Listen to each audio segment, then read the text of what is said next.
Comment mieux gérer ton argent pour te bâtir une épargne solide et réussir à obtenir ton indépendance financière?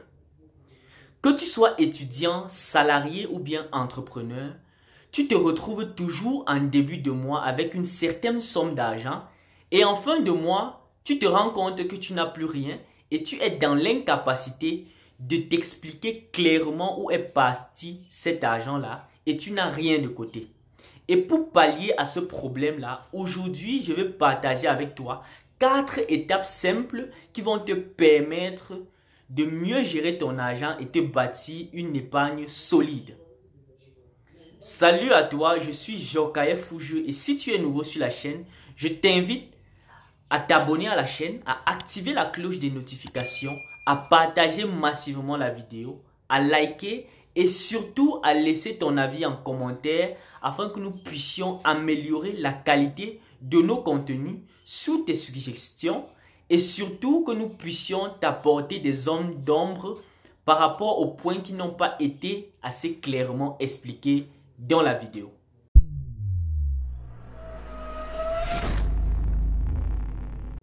Venons-en au fait. Pour réussir à avoir une épargne conséquente et mieux gérer ton argent, il faut suivre 4 étapes. La première étape consiste à lister toutes tes dépenses durant un mois. Donc, la première étape va consister pour toi à traquer toutes tes dépenses durant un mois entier, au jour le jour. Pour ça, tu peux utiliser des applications de budgétisation. Il en existe plein sur le net. Ou alors, tu peux utiliser même juste Google Sheet, qui est une application qui se retrouve dans pratiquement tous les smartphones. Là où tu vas lister et tu vas donc traquer toutes tes dépenses durant un mois. Que ce soit la connexion, la nourriture, le transport, quasiment tout. Cela va te permettre d'avoir une idée d'ensemble sur toutes tes dépenses durant un mois. C'est vrai, c'est un exercice qui est fastidieux, mais il est primordial si tu veux améliorer la gestion de ton argent. Donc, une fois que tu auras donc réussi à traquer toutes tes dépenses, on va donc arriver à la deuxième étape.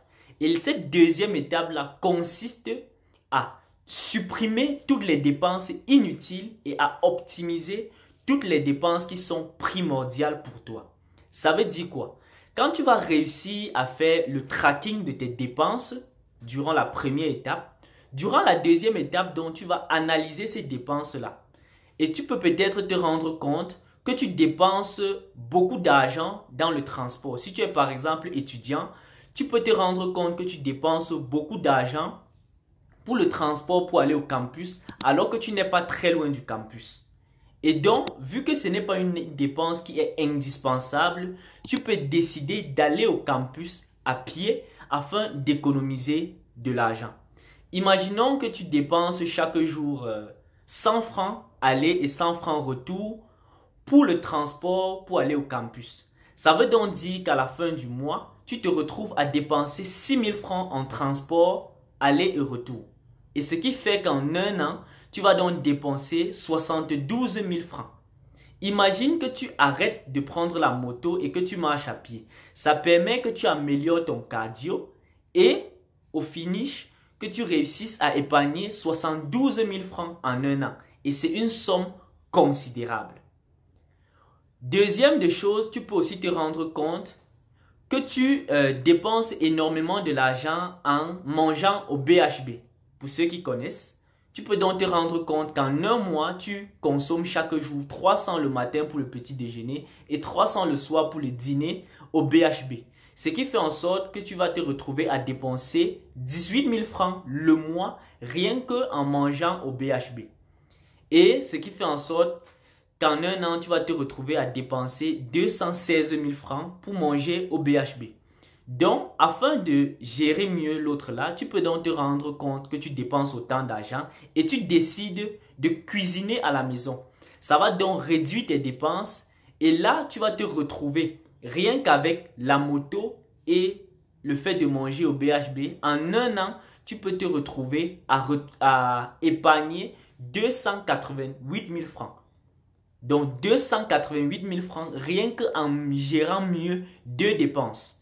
Imagine ce que tu peux faire avec plein d'autres choses. Après avoir choisi et supprimé les dépenses inutiles et optimiser les dépenses qui sont primordiales, donc, tu passes donc à la troisième étape qui est d'arrêter avec les dépenses compulsives. Les dépenses compulsives, c'est quoi? C'est quand tu marches dans la ville et que quelqu'un passe à côté de toi et te propose une jolie robe. Ce sont les femmes qui sont très souvent touchées par cela. Quelqu'un va donc te proposer une très jolie robe et là, ce que tu vas faire, c'est que tu vas acheter directement la robe sans réfléchir.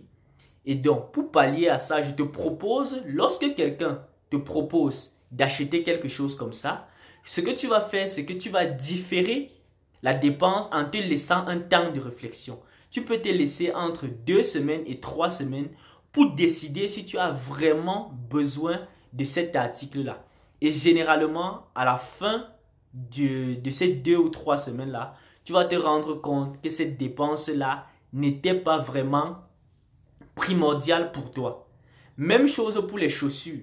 Tu peux te rendre compte que tu as déjà beaucoup de chaussures dans ta garde-robe ou alors beaucoup de vêtements, ce qui fait que t'acheter de nouveaux vêtements ou de nouvelles chaussures n'est pas forcément une dépense indispensable. Et donc, ce que tu vas devoir faire, c'est donc de supprimer ces dépenses-là afin d'économiser. Et je te rassure, tu vas constater que tu vas épargner énormément d'argent. Quatrième étape qui est la plus simple, en même temps difficile pour ceux qui n'y sont pas habitués, mais qui peut vraiment faire d'énormes différences, est celle d'épargner avant de dépenser. Parce que si tu décides de dépenser avant d'épargner, les besoins de l'être humain étant sans cesse croissants et illimités, tu vas te rendre compte que même à la fin du mois, l'argent que tu avais au début n'a pas été suffisant pour couvrir toutes tes dépenses. Donc, ce que je te propose ici, pour la quatrième étape, est d'épargner avant de dépenser. Ça veut donc dire que dès que tu reçois ton argent en début de mois, ce que tu fais, c'est que tu déposes automatiquement une fraction de cet argent-là de côté. Tu épargnes avant de dépenser. Ça peut être 10% ou 15% de la somme que tu reçois en début de mois. Ça dépend de toi et de tes capacités à épargner ou alors de ce que tu penses que tu vas dépenser sur le mois. Donc, tu épargnes d'abord et ensuite, avec le reste d'argent que tu auras, tu vas donc faire toutes les étapes que j'ai partagées avec toi précédemment. Voilà donc ici les 4 étapes indispensables et importantes qui vont te permettre d'améliorer tes finances et te constituer une épargne solide qui pourra à terme te permettre d'atteindre ton indépendance financière. Merci.